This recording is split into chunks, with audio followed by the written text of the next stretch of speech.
All right, guys. Today I'm hosting Suresha Tillammakari on the Agency Excellence Show.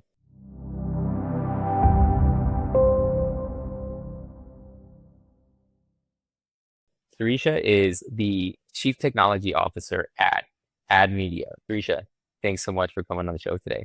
Thank you so much for inviting me, Chris. Of course.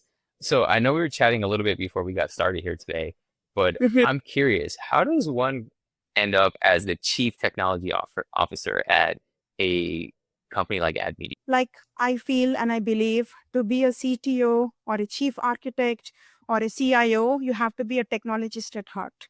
You should want to love solving problems. You should want to digitally transform legacy systems. You would want to have the passion and interest to roll up your sleeves and get to work.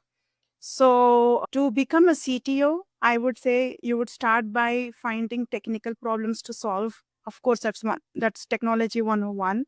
It doesn't matter what skill set and level you are in, but you can grow your way up to a CTO if you just fall in love with solving problems. Awesome. And you mentioned that growing up, you fell in love with the game show, and that's where Mhm. your initial passion in this space ignited. Can you share a little bit more about that? Yeah, sure. So when I was a little kid, I used to be addicted to this TV show called Crystal Maze. It's kind of discontinued when I grew up, but I loved how they designed the TV show, the game show, where a group of people led by a leader would go to different zones, that are designed in different themes like medieval, industrial, futuristic, and I guess one was Aztec. And depending on the themes, they have a different skill set kind of games like mystery, they had physical games, they had skill games or math games. And I wanted to grow up and create a game show just like that. And at that point, I thought I should know how to start coding. And I thought maybe I should know how to operate computers and servers and all that. But actually, I didn't really need that skill set. It's just a TV game show close to a reality show. So now we know how they run, but that kind of ignited something in me to be pursuing career in technology.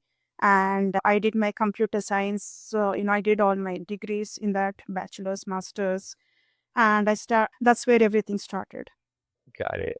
Yeah, I think everyone has an origin story that can trace back to something that sparked an interest as a young child. So it's really cool that you were able to follow that and kind of live that out. I'm curious for our listeners that aren't aware or don't know about Ad Media. Can you tell us a little bit about the company and who the products and services and who you guys really help? Yeah. Yeah, I would love to talk about this. So AdMedia is a platform where we have our own ad server. So what is an ad server? If you go to any website nowadays, right, when you load up the website, you would see ad spots on the top, on the bottom, square shape, rectangle shape, overlay on the headers or on the HTML. So what's happening is all these websites, they want to monetize their content. So if you go to a newspaper website like NY Post, New York Times, CNN, or any blog website like Huffington Post, they connect to ad servers like AdMedia, and they want to ask to come to give them ads. So they connect to like a big ad network of ad servers. And we all like AdMedia is one of the ad servers that bids on ads. The one who bids for ads the highest amount wins the slot and the real estate spot on the website. And their ad inventory gets impressed on the website. So the whole thing should happen under 200 milliseconds. That's the law in the ad tech world. So, and that's the computation power we have and the age we are living in. And people want it even sooner, like 50 milliseconds, kind of. So, as all these things evolve, we keep writing algorithms, we keep writing, making our servers faster. And the logistics around bidding, we want to bid higher so we can outbid other ad servers and win the spot for ourselves.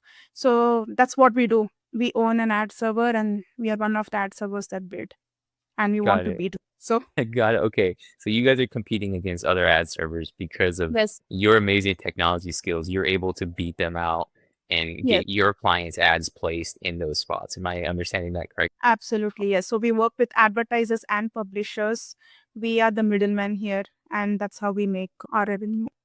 Got it. Okay. And what are some examples of advertisers that, would want to work with you? Retail, insurance vertical, anything you name it, education institutions, colleges, anybody who have budget and marketing and they don't want to pay high fees to Google and Microsoft, they come to us. Got it. Okay. That makes sense. I was having a conversation with a friend of mine who developed an app recently, Mhm. and it's an app that is like a better version of a GPT, like a little bit like a way better version of GPT. But I'm like, I could go to GPT, but he's trying to sell it, right? And he's having a challenge on that piece. And one thing that came up was, well, why don't you make it free and put ads inside of it so that you can monetize it? So is that something that you guys would help with? We would definitely help with that, provided it actually backs out to us. So we are very selective about platforms that run our ads because because it all comes at a cost. We don't want users to just look at the ads and click on the ads. We want them to actually make a purchase or take a lead. That's when it's actually a value for us. Otherwise, we're just showing ads and losing out. So usually it works. So that's where our algorithms and ad server is different from others, is we are very targeted. We target the user base really well. So yeah, your friend or anyone else are welcome to partner with us, but they should know that it is selective and we have excellent user targeting to make sure that it actually converts. Got it. Okay, that makes sense. I'm curious, what does ad media look like? Like, what is the next level of ad media? What's the vision for the future? Yeah, we are like everyone else too. We had actually a leg up and into AI. Obviously, we have our own artificial intelligence and machine learning algorithms already in place since last few years before ChatGPT even became popular. So we had something going on around it. However, we recently launched search.com. That's our AI product, flagship product. So it's already happening. And we kind of also did a bid to buy Chrome. You recently must have seen a news where Perplexity wanted to buy Chrome and they bid $35 billion to Google. So we are also, in that bid, give or take. I don't know how much it might materialize, but we are in that space too and moving in the direction. Yeah. So that's where, we are moving ahead and forward. Got it. So just to understand, you guys are bidding to buy Chrome? Also, just like Perplexity. So let's say it's almost like a maybe we are looking to get some free press. I don't know. Oh, got it. I don't personally believe Google is giving away Chrome yet.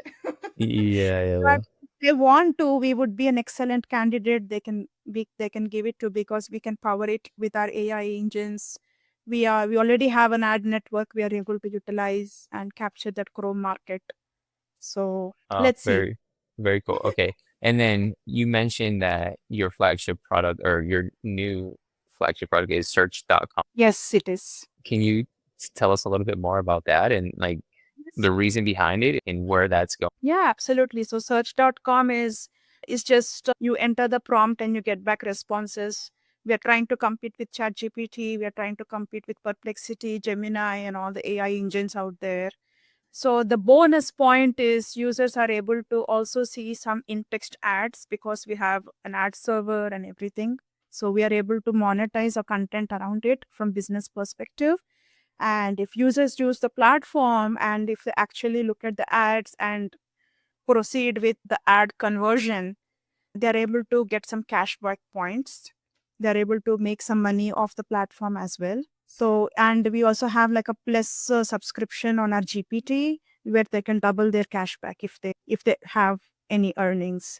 So it's a little bit different compared to other AI engines, but more or less they're all in going in the same direction. Got it. Okay, cool. That makes sense. That's awesome. I'm curious, as a CTO, what are some obstacles that you face when, working with other departments inside of the company, whether that's operations, whether it's sales and marketing and acquisition? What are some of the challenges that you all face that you've experienced? Yeah, the most common being is, a lot of other departments don't tend to be as technical. So there is always a understanding knowledge gap that can add delays to certain actions to be finished or completed. So that's actually an opportunity. I don't complain about it because it's an opportunity for me to do something to automate and make their lives easier. So creating internal tools, automating, like creating monitoring in place for them, or creating tools to educate them, kind of. So usually it's that is a challenge. I guess it's common across other companies too, not exclusive to where I'm. And I've come across this in my past workspaces, workplaces, and spaces as well. So that's one thing. Second is always a conundrum of, compromising between quality and quantity. The amount of quantity to ship over quality compromised. Automation is never perfect. It can just never really catch everything out there. So that's one big thing. And always just being ready 24/7 to hope that there would be no bugs on production. So I Mm. guess, I think this is whether AI would take over or not, these problems always exist. That you should really like being in your domain and space to do that and be ready for such issues to come up and fix them. That makes sense. And in the advertising space, a lot of agencies that we have on the show, they're starting to develop their own technology. I think they're starting to realize that this space in general is moving more towards AI, towards automation. And some of Yes. these services are, not that they're replacing them, but like there needs to be more, right? And so for other agencies that are thinking about developing their own technology, what words of advice or wisdom or, things that they can look out for would you share? They have to stop relying on the tools and the platforms that worked in the past. What must have worked 5 years ago would no longer work 3 years from now. So, if they were depending on cookies on the browser, they should start preparing their technology to become more cookieless. If they were depending on certain techniques for advertising or reach for their audience that worked, like, Twitter was a bigger platform 5 years ago, it may not be. Instagram could have been, right, or right now it's very big platform to reach out to your audience. It may not be 5 years from now, it might be something else. So kind of trying to keep an eye out on things that are going viral platforms wise, and figuring out the best way to target ads. I guess that's it. It's just a hit and a miss sometimes. There is really no guarantee, but just legacy will be legacy. What worked before won't work in the future. That much is guaranteed. So that's the only way things you should be on your toes all the time. It's a very fast moving industry. People make or lose money every second. That's how it is. That's the nature of this industry. So just preparing your algorithms, your tools, if you're using any caching tools, monitoring tools, they should be latest and greatest now and then. You cannot use the tools that worked in the past. Just to digitally transform continuously. Invest. You don't have to buy the sexiest tool out there all the time, but continue to tune your systems, revisit your cloud architecture, revisit your code base, security around it. The security you added previously may not be, no longer be secure this year or next year. So you have to continuously invest and upgrade in all of that. Yeah. This is my honest advice. No, I appreciate it. Yeah. There's a ton of, very wise words and golden nuggets there. So thanks for sharing. You're welcome. Surisha, you manage a team of developers and engineers and human beings, right? What is it like managing a team of engineers, and what are some of the areas of life that you had to master on that journey? My favorite part of my work is to work with others in the team, the developers who understand my vibe and I understand their vibe. We speak the same language, coding languages, technology.